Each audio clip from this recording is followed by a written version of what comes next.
very much like the offense for you and your new offensive coordinator. A year in now with Coach Roboto on the defensive side of the ball, how much more comfortable does he and the rest of his returning players with just the knowledge of, hey, we know what we're doing now. We're not having to, what did he say? We understand where we're going. Well, first of all, he's a phenomenal coach. Like, to have that kind of head coaching experience on that side of the ball, which, yeah, I mean, obviously everybody who knows me knows that that's not my expertise. I know defense because I study defense. I know defense because of what gave me fits, but he is a he was a defensive minded head coach, and he's just that guy. When you think of, you're going to go talk to a defensive head coach, and they're that stern, straight line. That's who he is, and the kids know that about him. So we have been extremely blessed to have him here. I trust him with whatever he throws at the wall. If he thinks it's going to stick, then that's what we're going to do. He probably gets aggravated because I'm not game planning offense anymore. So now I do watch film on the defensive side of the ball, and I do help with personnel decisions on that side of the ball. Moving a guy who last year was going to be a safety for us and who is now put on 15 pounds and is an extremely physical guy. All right, you're going to play middle linebacker, things like that. And him and I can sit down and have great conversations. Sometimes he goes complete flyby on me, but I think the kids have really bought into what he's doing systematically on that side of the ball, and it makes it much easier when they're in year two and they're comfortable with it, because most of the defensive side of the ball, they're returners. You kind of took the words out of my mouth there. Now that you are Hutch Gonzales, the head coach now, doesn't that allow you to maybe just give another set of eyes and maybe, hey, Eric, I'm seeing this, and he may not be seeing that because he's focused on something else, right. And that in turn can make Mandeville the team better. Yeah, I think so. And like I said, I look at a defense in the perspective of what would they do to give me fits, and I see a lot of those things. I like what they do because I know that it's hard to play against, especially with the spread offenses that are run on this side of the lake. On the North Shore, we're way more spread. He was used to the South Shore and more specifically the Catholic League, where it was kind of line up and ground and pound. So he always starts from what's the tightest formations you're going to get in and works out from there. And I think that it gives our kids an understanding, and the way that they teach it and the way that the defensive staff on that side of the ball approaches their install, their teaching periods, how they teach from inside out, and everyone understands the entire concept, as opposed to, if this guy runs on the field or if that guy runs on the field. I just feel like it gives us an opportunity to be more prepared with the way that they teach things. My last question before we start talking about individual positions, some of the big things I want, and when you sit down with Eric, we want this defense to be better at this year. Are there specific things, or is it more just continue to improve? No, I would say if there's one extremely specific thing, is that we need to be better tacklers. Okay, so as a head coach, when you're hiring a defensive coordinator or when you're evaluating your defense, things that I say are must-haves. All right, so you have to have gap integrity, which every coordinator, if they're worth their salt, is going to have gap integrity. You also have to have people who are what you call edge players that are going to set the edge. If you can set a strong edge, then you're going to be good on defense.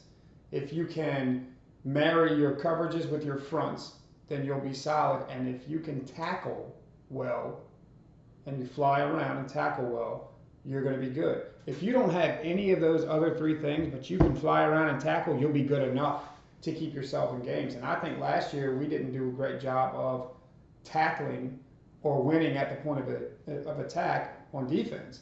And I think you can attribute almost 100% of that to the fact that we didn't practice tackling enough. We didn't practice with a physicality that I thought was going to prepare us to go out on the field and smash people on a Friday night. So that has been the point of emphasis. Two things. We're going to tackle much better. We're going to play more physically, and we're going to try to create turnovers, defensively. So that's what we want to do. Physicality starts up front. Talk to me about your D-line. that is the group that we are the most excited about. I think when you talk about our team as a whole, defense, in my personal opinion, is going to be our strength. You talk about the weapons on offense, but the guys on defense are the most consistent, hardworking, accountable, responsible group that we have in this entire unit over here. Up front, right there in the middle, we have two guys that are going to anchor it. The first one is going to be a junior. It's Dalen Levi.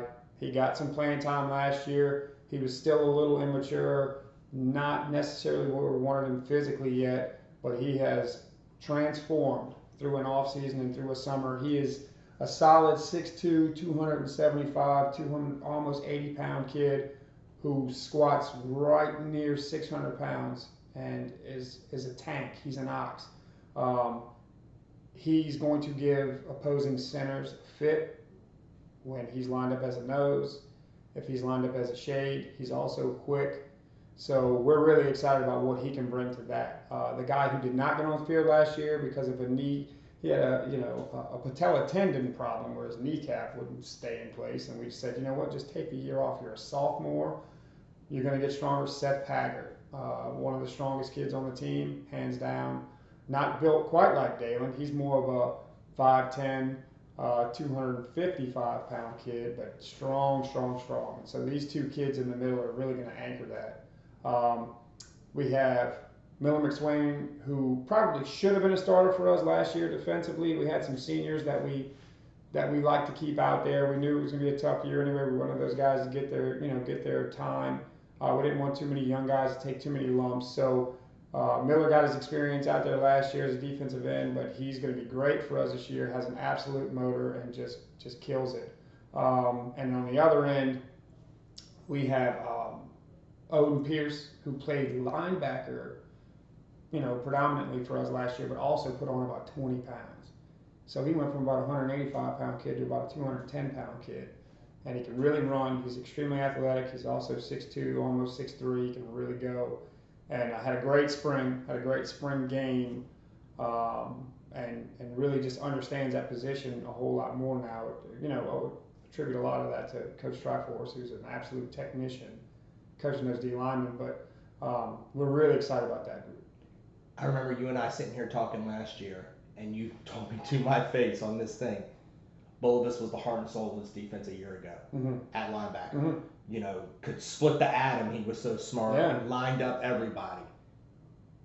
You can't replace that, but tell me about the linebackers that you're going to have to be in that position, and do you have those kind of guys who are the cerebral players where we can count on them to get us where we need to be? Yeah, I think when you're talking about smart guys, you can't say that you're ever going to have anybody on your team smarter than Zach Bulovas. So literally one of the smartest people who've ever been around.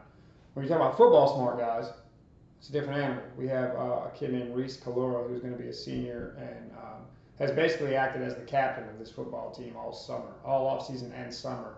And he's phenomenal. As far as his football intelligence goes and his understanding of what we're trying to do defensively in this system, it's unreal. He is a phenomenal leader and one of the hardest workers in this entire program. So he's a guy who will know it and will understand it and will get everyone else lined up because he refuses to fail. He's gonna be the guy who will stay up till 1 a.m. flipping through his scouting report to make sure that not only does he know it, but he can also get everyone else lined up. So we're not concerned with people being able to get lined up whether Bulovas is here or not, because I know that Reese won't let anybody, line up incorrectly or anything like that. Athletically speaking, and this is no knock on Zach, we are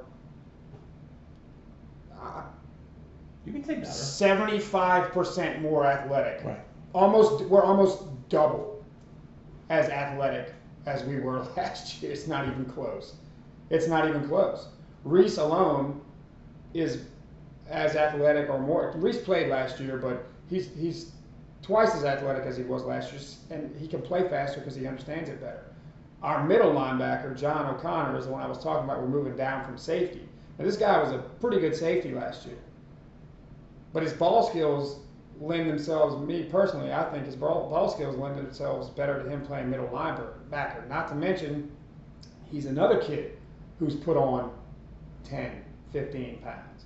He's now a 6', 1 inch, 190-pound kid that runs a 4.6, as opposed to a 6 foot tall kid that was 175 and ran high 4.6, close to 4.7.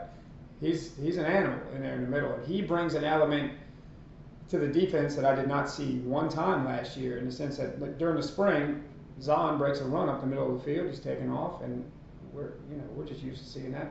That's a touchdown. John O'Connor comes out of nowhere and just demolishes him. And we're like, whoa, where'd that come from? So to have that athletic element on the field now is pretty nice. We have a very fast linebacking core. Another guy, Ethan Yodanza, who looks like, and we always pick on him, but he looks like Sylvester Stallone in Rocky 3. I mean, that was Clubber Lang, Rocky. Yeah. Okay. Yeah. When he like trimmed up and got all. Yeah, that's what Yodanza looks like. He's a pretty special cat in the weight room, and he can run. So he's going to be filling in at those linebacker position for us. I'm trying to think who else. John Patterson, who's going to be a sophomore, extremely athletic. He's also a baseball player. He ran like 6'5" in the 60 the other day at a baseball camp, so he can fly.